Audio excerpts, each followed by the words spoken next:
of how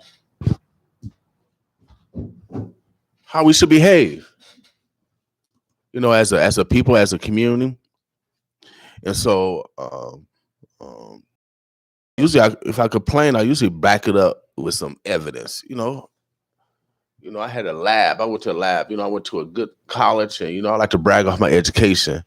But I didn't have no financial. I did take statistics, or maybe I didn't. I think I try to avoid that too. But I did take algebra and all that stuff, so I know mathematics. And so we want to jump in so we can talk finances. I got a new hairdo. I've been trying to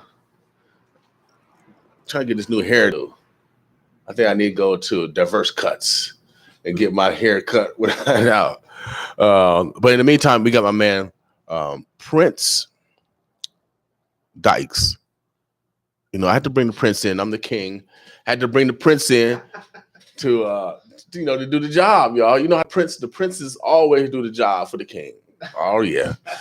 And so since I don't have that much knowledge in that field, I have to yield. Oh yeah, I don't mind yielding. And we're gonna hear about who this brother is and why he's here at the Berkshire Hathway, how he even get involved with stocks, and then he writes books, and the books look like us, and they're targeting our next generation because finances was not taught to us. The Black Wall Street was destroyed by bombs, and so they made sure that it wasn't repeated. And so I want to introduce this brother. You know how these stars are. Omaha, they got their own adjectives, nouns, verbs, prepositional phrases. Oh yes, and predicates. We're gonna let him introduce himself, and then we'll get right into the dialogues. So how you doing today, bro? I'm doing pretty good. Thank you for that intro. And I'm glad to see you again. Glad to be back. Glad to be here doing it again for 2019. Okay, it's been amazing. Am I good to go? Heck, we want to make sure we get their whole face. Oh, okay. Want to see my whole face? How you doing down? People that's catching me live on Facebook. People that's hearing me live here in Omaha. That's it. The Prince of Investment is in the building. I'm back. Okay, Berkshire 2019. Prince of Investment. So, is that a self-proclaimed name, or was this your military brother over there to your left? Now, that name came from an attorney by the name of Jay Fidel. When I did my first show, I got a show in Hawaii called The Prince of Investing. It comes on. We do it bi-weekly every Friday. We Skype in. Mm-hmm. But I used to live in Hawaii. And when he came there, he was like, hey, I want to give you a name. I think, I got the name for you. Okay. And he came back. He said, you're going to be the Prince of Investing. I'm like, what? How can I be He was like, hey, before Ali became great, he told everybody he was the greatest. Right. So it's like, this is going to be your name. You're going to grow into it, grow with it. I hated it. I thought it was the dumbest thing in the world. Then, I spoke to my partner, Chad, and I'm like, hey, Chad, man, what do you think about this name? And he was like, man, I think it's perfect. Right. I think it's great. So then I just roll with it. So. Okay. Now, where are you originally from? I'm originally from, I was born in Augusta, Georgia, raised in a small town of Waynesboro, Georgia. Okay. And I've been serving in the military now for 16 years. June will be 16 years. And right now, Denver, Colorado is home. Okay. Shouts out to Denver. Okay, so what branch of military?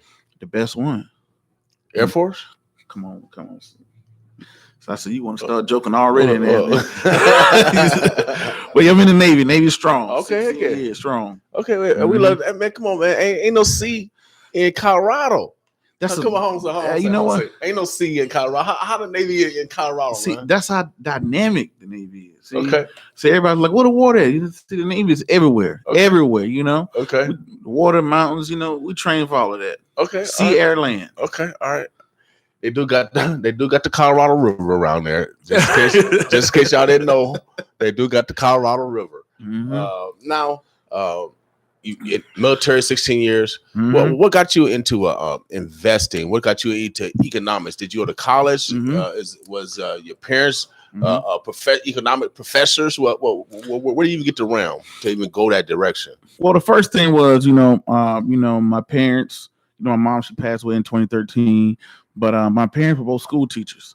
Okay. And but I got my start. I was a logistics specialist on submarines at first, and by me serving on submarines, that was my first start as a logistics, getting into finance. Then I went off and earned my associate's degree, my bachelor's degree, my MBA, Series 65, Series 63, accredited financial counselor, charter portfolio manager, life insurance, health insurance. So I was doing all those things, and I'm still in school now, still learning those things, and that's what really took my knack. Because when I learned about it and I went to school for it and I became a student of the game, right? And that's one of my things of being out here in Berkshire. I started to learn a lot about it, and I started to share my knowledge of things that I was learning on things like YouTube and Facebook, and and everything just grew from there, and podcasts and all that good stuff. Okay, tell the people where they can reach you now, because you do the investor show out in Denver. I know you're online, and so you interview some knowledgeable people that's in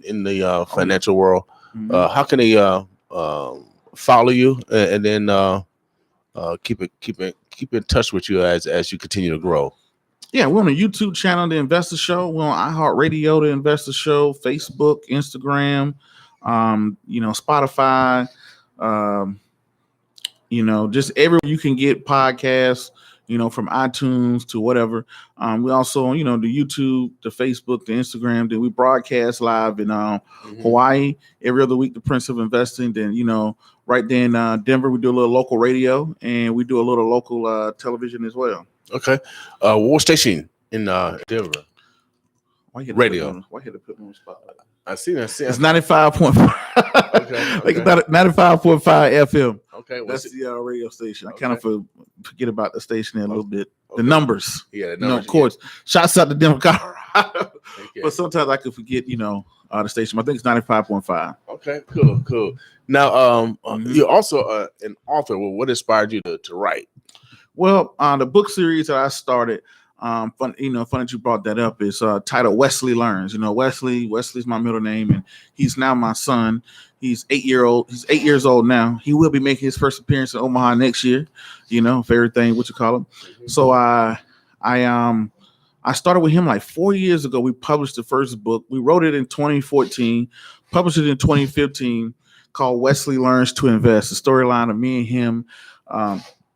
It became the first of its kind, the world's first one, children's book on investing or whatnot. Because we've seen so many, my son was bringing home so many children's books that was addressing things like, the whale was playing down the streets, this was playing, or whatever the case may be. And I just decided to say, hey, man, regardless of what my son becomes, whether he becomes an athlete or he becomes a businessman or he becomes a school teacher, whatever he decides to pursue in life, he will need to know these things in finances. So, I thought it would be cool. I thought it'd be a nice little joke if I just kind of put a book together and wrote it. And I wrote the first one, published it in 2015 by myself. And then, the next one came out in 2017. And next month, Wesley Learns About Insurance, the world's first children's book on insurance. We releasing that in next month, June 14th, Broncos Boys and Girls Club. Okay. Featuring whom? NFL. I can't forget about him. NFL Hall of Famer Terrell Davis. Okay. Terrell Davis. I met Terrell last year.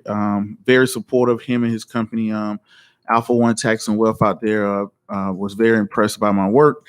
And he decided, hey, they wanted to do a book deal. He never came on my show and gave me an interview, but he gave me a book deal. So I'm cool with that. That'll work. Okay, cool. Okay, without doubt. Now, this is your first book right here. Yep, the first one, Wesley Learns to Invest. Okay, and it's geared to what age group? That age group is going from 8 to about 12. I'm looking at adults pick it up and liking it as well. But yeah, I write everything from like 8 to 12 years old. Okay. But it's kid friendly, easy to understand, easy to digest, and it's really introducing these topics of investing to kids. We're doing credit to kids. We're doing insurance to kids. So we're focusing this all around children. We're focusing this all around all around children, adults, bringing that financial literacy and bringing exposure to the financial literacy industry. Okay. Now, where can I get your books? Oh, these books are everywhere. From, we're now streaming on Tidal. We're now streaming on Spotify on the audio version, but you had the hardcovers that you're showing right here.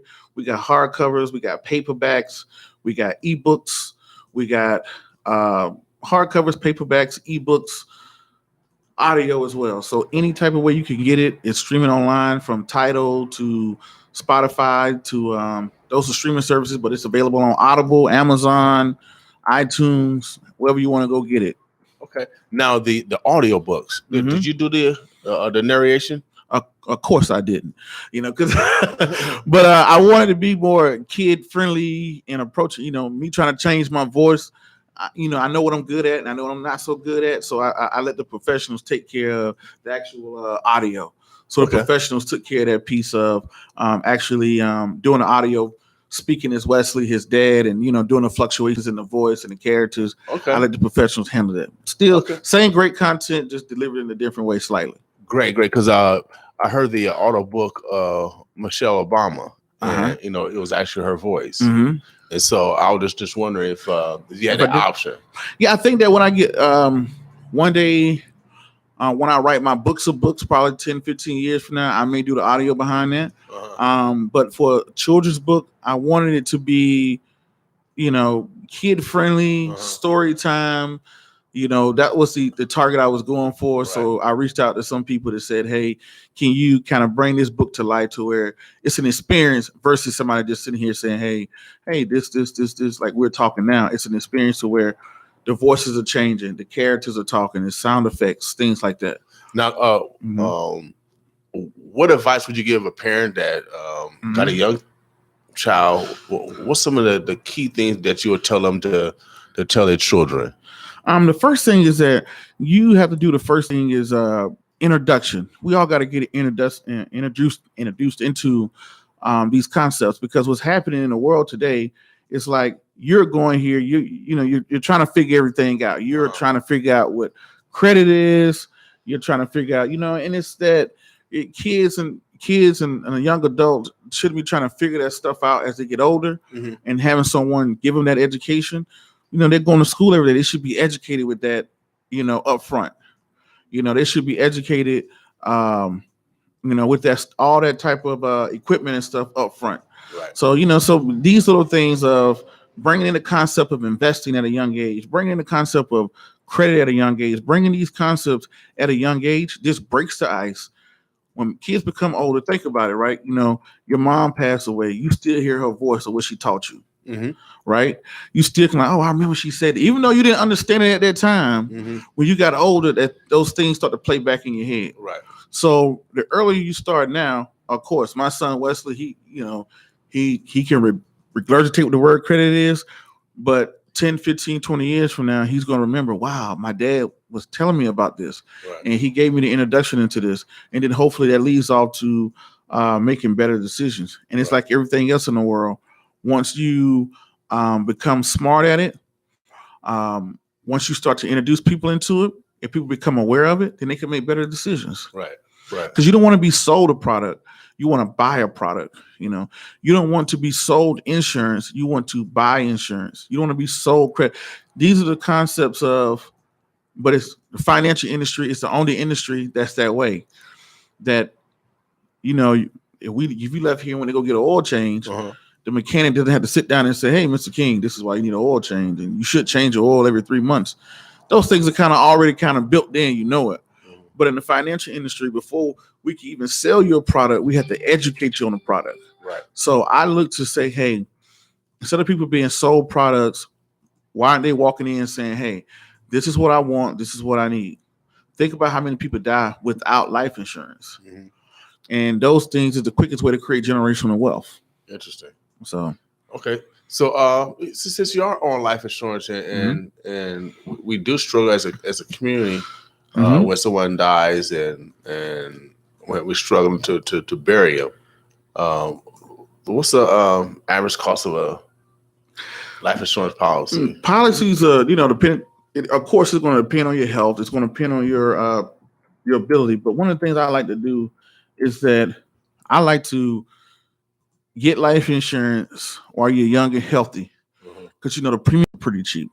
Because think about it, regardless if you sit here and no matter if you're a vegan, if you eat steak every day, we're all gonna die some type of way. Something's gonna take us out. Right. Whether it could be cancer, diabetes, heart attack, something's gonna take us off this earth. Right. And I'm saying that to say that most of us, as we get older, we usually gain more weight. That's when we start to figure out ailments. It's just that, hey, why not get those policies, or why not cover yourself while you're young? Then there are all types. You have whole life. You have term insurance. Whole life is something that can cover you for a whole life. Term is something that can cover you for 10, 20, 30 years. Because some people purchase term for 30 years, and then by the time they're 60, they're self-insured.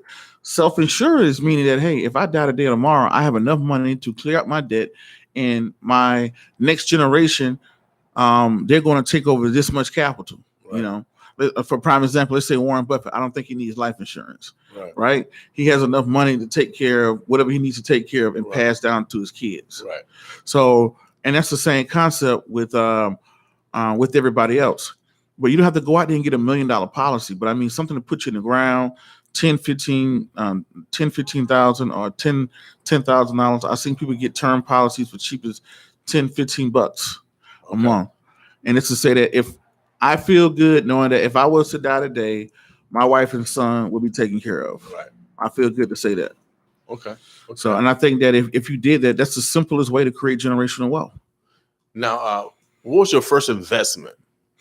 My first ever investment was mutual funds. Back in 2007, 2008, I brought mutual funds. First time I ever put money away. Okay. And what's a mutual fund? Just in case, Okay. A mutual fund is a bucket of stocks. Let's say you go out, I was a little bit younger, and one of my mentors at that time, I was like, well, I don't know what stock to buy. He was like, well, if you purchase one stock, that's very risky. We don't know what Walmart would be 10, 20 years from now. Just like we didn't know Blockbuster would become Blockbuster 10, 20 years from now. Right. But those things being said is when I started to get, when I didn't know what to pick, he said, hey, pick a mutual fund. A mutual fund is a bucket of stocks. Okay. So it may be, you can get a technology mutual fund, and inside that technology mutual fund, you have stuff like Apple, Microsoft, all the other good stuff like that or whatnot. So by purchasing a mutual fund, I purchased a group of stocks at one time. Okay. Mm-hmm. After the mutual fund, what was next for you? The market crashed. That was like 2007, 2008. Okay. And the market took a downturn. I made a dumb decision. I didn't know. Nobody was telling me. Nobody schooled me on what was going on. Uh-huh. I sold it. I thought at that time, in my young brain, I thought that was the end of the world. I thought that, we was in Afghanistan, we was in Iraq, and I actually was in Iraq at the time. We was in Afghanistan, we was in Iraq. Gas prices were through the roof. Uh-huh. You had companies like Bear Stearns going bankrupt. You remember those days? Ford went bankrupt. Uh-huh. General Motors almost went bankrupt a day ago. Everybody need bailouts. I'm thinking to myself, unemployment was through the roof. Uh-huh. Firefighters getting laid off. I'm like, man, this is the end of the world. But what I didn't know, that it was a market cycle. Nobody had told me, hey, there are four, just like everything else, is a business cycle. It's a market cycle. Okay. Hey, now you're slipping into a recession. You may slip into a depression, but that was the thing. We was going into a market cycle. I didn't understand it at the time. I thought that, I thought this was the end of the world. I thought like, oh my God, what are we going to do? Right. And I sold it. So after that, then once I got rid of mutual funds, and when I had somebody to educate me, and then when I became a little bit more financially literate, I wanted to invest in things. So one of the things I got into was Nike, Apple. I started with things I was using every day. Okay. Verizon. I had a Verizon phone 16 years. So I started to buy things that I started to use every day. And then when I started to see how easy it was, I asked my dad why he never do this and why he didn't do it for his kids. Right. And he just told me simply, he's 73 now. He was like, son, I didn't know you could do that. Right. He was like, for me, being from a little small town, I would have had to drive 2 hours away to Atlanta, find a stockbroker, subscribe to the Wall Street Journal. I just couldn't pick up my phone and do this. Right. So in return, that's what really started to keep me in on focusing on my son, Wesley. Okay, cool. Omaha, Nebraska, we've been talking to Prince Dykes. He is a Sherwood, Berkshire Hathway. I got sure that's their daughter, the Sherwood. He's a stockholder, and we wanted to learn about what's actually going on over at the Berkshire Hathway when they come here. Mm-hmm. And so we're gonna dialogue some more. Actually, I'm gonna let him take the mic in a second. So he's actually going to conduct his show as he does it out of Colorado. But I just want to at least get some foundation information so you know who he is. Now, your first. So what made you look at Berkshire? Well, because I mean the stocks are high. Okay, that's true, right? But put it like this, right? Today, Berkshire's at 325,000, right? Per share, Class A. Is that how much? 325,000 house, yeah. 301 stock. Yeah, Class A, 325,000. See, I told you, didn't I tell y'all that the rich is in the house? I told y'all. But it was like this: if you was want to become a basketball player and you had to model yourself behind somebody, who would you pick? I'm Dr. J fan, but he's up there. All right. Oh, yeah. If you were to get into any other industry, you would ask yourself, what is it? Who would I model myself behind? So ask yourself this question. If you wanted to, let's say, in radio, right? Who did you model yourself behind as a radio host? Man, I was looking at Tom Joyner because he's probably the most famous person that I usually hear. Even when we didn't have a radio station here, you still hear Tom Joyner name. Even Steve Harvey, whatever, right? Right. But usually you model yourself behind the best. So as I was reading the financial industry, as I was reading books, everything kept coming back to Buffett. All right. Everything. So he pretty much like the Michael Jordan, the best I'd ever done it. Right. So I said, well, it's like anything. If he's the best that ever done it, I need to go find out who's the best that ever done it. Right, without doubt. So I started modeling myself, and I just made it myself to say, hey, you know what? One day, I've been hearing about him. I'm gonna call his office. Okay.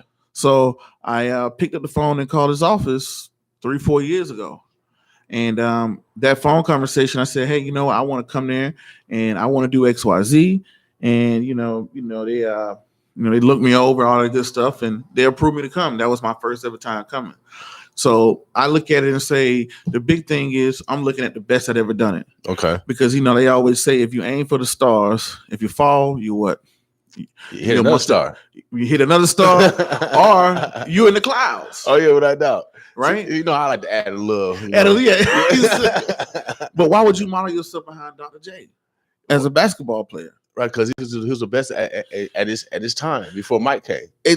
Exactly, right? So if you was a young kid, if you was a football player, or any industry you go into, to me, it would make sense to go find out, hey, if this is the Mecca or the greatest guy that ever done it ever, why wouldn't you make that pilgrimage to come here, especially when you get the opportunity to come here and to see him and to see him speak? So that's what I started doing. And even, the financial hub of the world is Wall Street. Right. So, I make the pilgrimage there as well. Okay. So I always try to get around the best that had ever done it. And I think that if you just hang around them long enough, you might figure something out. Okay, without doubt. You'll get you get some residuals, and those are some good residuals. You know what I mean? Without doubt. But think about it. When I very first came to Berkshire 3 years ago, the share was 250,000. Today now it's 325. Man, it's almost doubling. So Omaha, Nebraska, we're kicking it with my man Prince Dykes, Denver, Colorado. He has the investor show. So make sure be on today. Make sure you where can they get what's all your addresses? So you young people, we only had one address. We had 1416 North 38th Street. But now y'all got all kinds of addresses. Oh, yeah. You know what I mean? You got the physical address, you got all these other addresses. Y'all, man, I'm so confused. So get the people your addresses so they'll know how to get in contact with you. They might want you to come in, dialogue, lead a session or teach a session. You can reach me. My email is Prince, Prince, at childrenfinancialliteracy.org. That's Prince, Prince, at childrenfinancialliteracy.org, or you can hit up Chad at childrenfinancialliteracy.org. That's our foundation as well. Children's Financial Literacy, Global Children's Financial Literacy Foundation. Okay. So just search that. It's a lot of letters. It's a lot of letters. A lot of letters, y'all. So make sure you research that. That's why they got Google. You guys not used to a card catalog. Actually going to the library. I don't know what's up, y'all. Card catalog. Yeah, card catalog. Hey, Without a doubt. So, anything that we didn't touch on before, I'm gonna let you have the mic. I'm finna go do some work. You still want the mic? We got about 20 minutes. Yeah, I'm ready to take this thing going. Okay, then, man. We're gonna let you. Omaha, Nebraska. I got my DJ. He's actually programming the station, so he's remoted in. Okay. My man DJ Soul. So I'm gonna let you come over here. Okay. And then we can continue the dialogue. I'm not gonna turn nothing off. I'm not gonna turn nothing on. And then we're gonna let Prince Dykes. He gonna let y'all. He gonna do his thing with a little different touch. All right.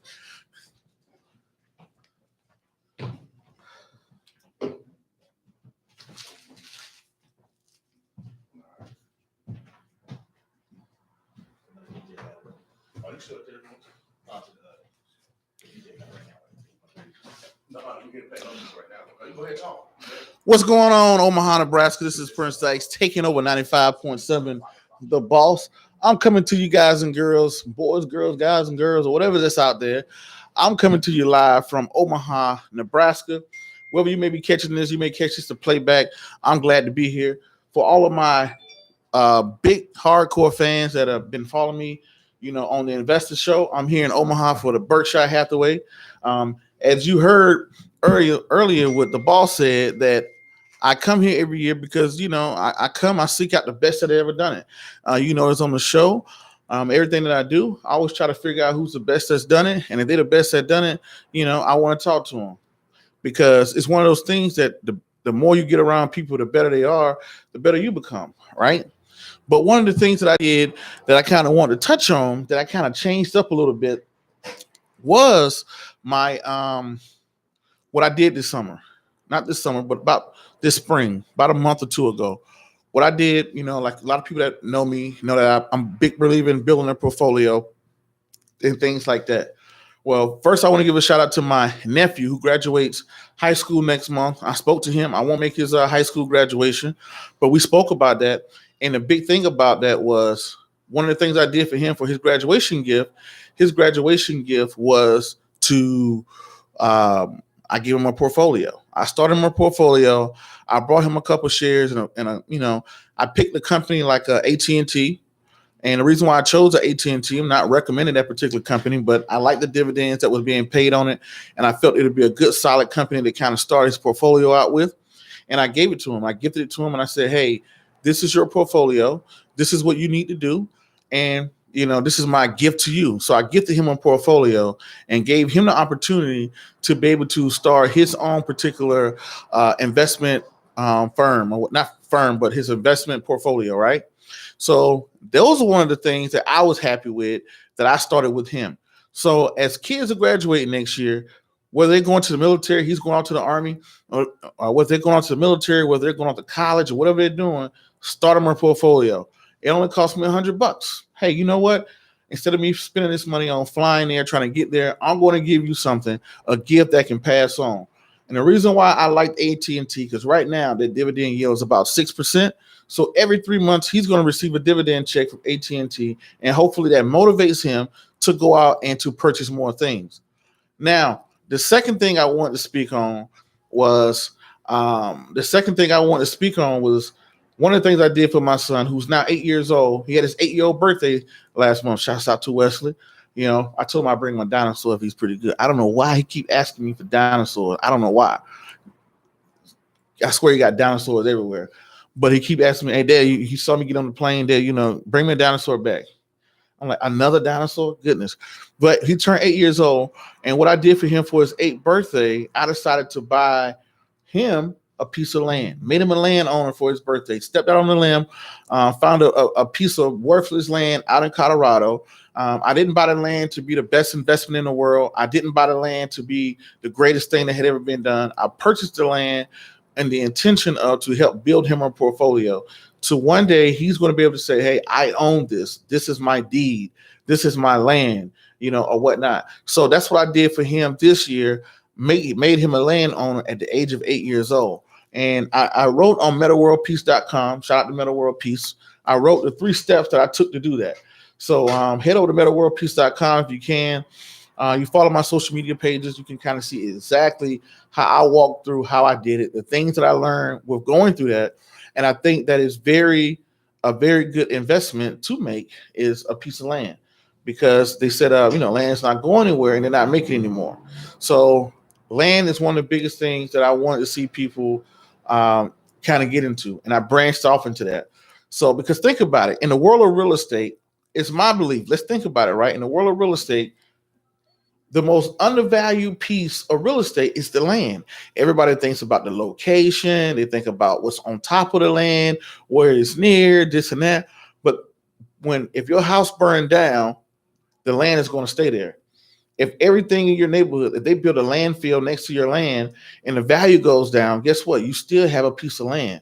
So even if the economy crashes tomorrow, everybody loses their job, nobody has anything, land is valuable. You still can utilize that land, right? So, and the thing about it, it's the cheapest piece of the whole pie. The house costs hundreds of thousands of dollars. The insurance costs thousands of dollars per month. But you can literally go out here across America and find land for $1,000, $2,000. I even seen pieces of lots of land going for $500. Maybe not in your local area, but you have this beautiful thing called the internet, right? I didn't have, a lot of us didn't have that when we was young kids. But now you can Google and find land, all that wilderness that you see in Arizona. Look at all the land that you see in Wyoming. That's not the most desirable. It might be up in a mountain somewhere or whatever, but you can go around and accumulate land. And I think that's a pretty good thing to balance off your portfolio. So I felt very prideful when I was able to do that for my son, and to say, hey, son, one day this is yours. This is a deed with nobody's name on it but yours and mine, and this is yours. You can live on it. You can use it as collateral in a business. You can build on it. You can sell it. You can do whatever. But it feels very prideful to say, hey, this is yours. You have living benefits. You don't have to wait till I die to get this land. You don't have to wait till I die to get XYZ. This is yours while you're living. So I thought that was pretty cool to accumulate land. And then you can do that as well as again for, nieces, nephews, and everything else. And to hit back on what I said earlier, to open up an account for your grandchildren, to open up an account for your niece and your nephew, all you need is the social security number. You can open up a custodian account. You can purchase them the index or something like that, and then let it be called a day. So those are the big things that I look at with purchasing land and purchasing things across the globe, right? And the other thing I wanted to touch on was, like you said, Prince, why are you here in Berkshire Hathway? Right. Of course, I'm going to go down and chase down the best people that done it. Warren Buffett is noted as being the best that ever done it. So I come here every year to see him speak. I come here to meet the great people at Berkshire, people at Yahoo Finance, people that's everywhere, the great millionaires and billionaires of the world that come in and sit down and talk. I come in and I sit down to see who these people are and what they're doing, and to learn stuff and to become better. Because if you're a basketball player and you model yourself behind Michael Jordan, guess what? You model yourself behind Michael Jordan. If you don't become him or better, you're going to become 10 times better than what you were before. So it's like magnets, right? One of the quickest ways I learned to change your situation is to change your network. The faster you change your network with people that are 10 times better than you, the better off you become. So, first I got to thank, 95.7 the Balls, William King, for having me on. I was here last year, and every time I stop through Omaha and Berkshire, I'm going to definitely come through, and we're going to make it happen. I love to sit down. I love to talk about finances, stocks, investing, day trading, real estate, all these things that are going off into the next future. So, those are the things that I like. Now, another thing what we like to go into, or that we like to talk about, is the reason why you had to invest. When everybody say, hey man, what's the reason you invest for? People say, hey, I want to make money, have money for the future. The reason why you must go into investing is because of this thing called inflation. Inflation, the prices of goods and services that are going up every single year. The prices of goods and services that are going up every single year. So when we're looking at it, when we're looking at the price of candy, when we're looking at the price of everything, it's going up every single year. So that's the situation that we're looking at. You know, that's the situation that we're looking at to have. Like when the price of everything is going up, when the price of everything is, going up every year, what are you doing to combat that? What are you doing to at least match that? A lot of people, they think that, hey, I got to invest. I want to make more than 10%. But I know if inflation is moving at 2 to 3%, what am I doing to match or beat inflation? And the only way I can match or beat inflation is to invest.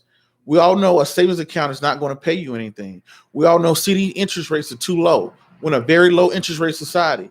We all know that savings accounts are not paying me anything. So I have to figure out every day, what can I do to match or beat inflation? So if my savings account is paying me 0.25, my CD is paying me 1%, but inflation is going on 2%, that means that I'm losing every day.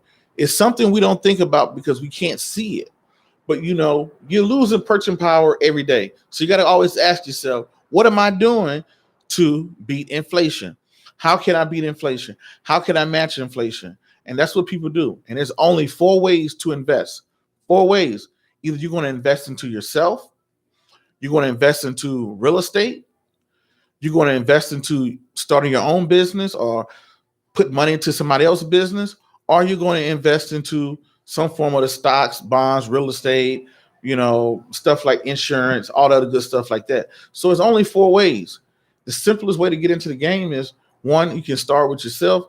2, you can open up an account and start investing today. And the thing about it is, children are the future. They are the future. So we got to think about the future. What are you doing for your kids so they can have a better situation than you? I don't aim to make my son rich and wealthy and, whatever the case may be, but I want to have his situation better than I am. I didn't start my nephew a portfolio just so that he can be rich and wealthy or whatnot. I said, hey, you're 17 years old. Hopefully I can trigger something in you to where when you have kids and nieces and nephews, you can go off and purchase stocks or whatnot. You can do this for your nieces and nephews. And that's how you change generation, by changing the kids. So much of the financial industry is geared towards adults. We need to target the kids.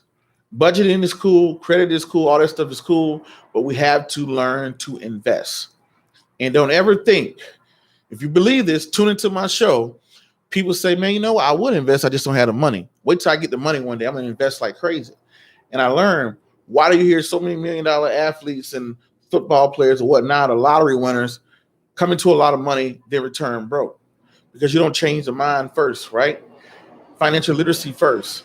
So the thing about it is, first start changing what you have with your, of course, I would love to be able to go out and buy a company like a Dairy Queen. I would love to go out and purchase companies, but hey, I'm not there yet. But what I can do, I can purchase maybe a new startup, or I can purchase XYZ and then one day work my way up. So yeah, stick around, check me out from wherever you find me across the globe. I know I got to get out of here in a little bit. I know that he has a new show coming up. And don't forget, this Saturday at Berkshire Hathway, 12 Yahoo Finance will be live streaming Berkshire Hathaway on yahoo.com. And check me out. I will be making an appearance this week or this weekend on Yahoo Finance. So I'll be on Yahoo Finance this weekend.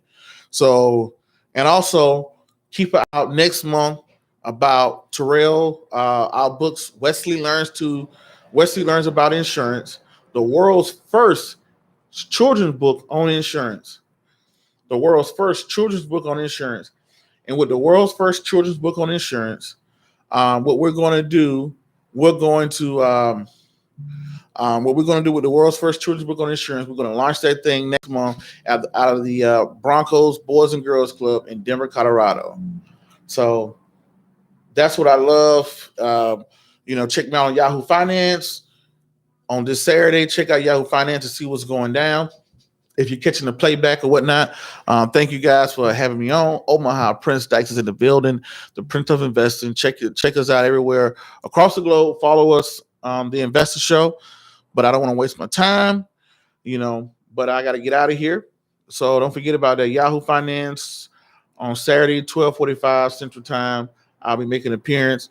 So y'all stop by, y'all say hi. And if you're gonna be at Berkshire, stop by, say hi. So definitely follow us and look out for our documentary. Peace, be safe. I'm out. And here's William King. All right, Omaha, Nebraska. I told you we're gonna be bringing the knowledge. We're about to get out of here. It's 4:56. We're about to do dry time. I know you learned some knowledge. Keep doing what you're doing. We're gonna be right back with y'all, without a doubt. Without a doubt. Omaha, Nebraska, love yourself because we love you, without a doubt. Boss with us.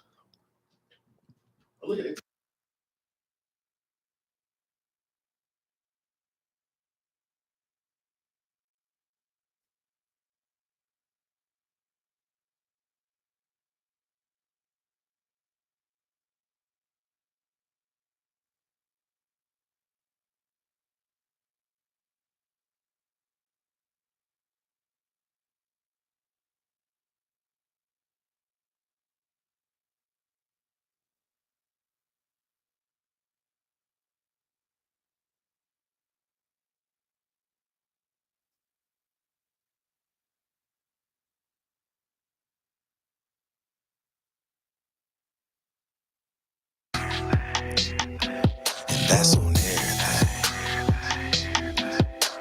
On everything.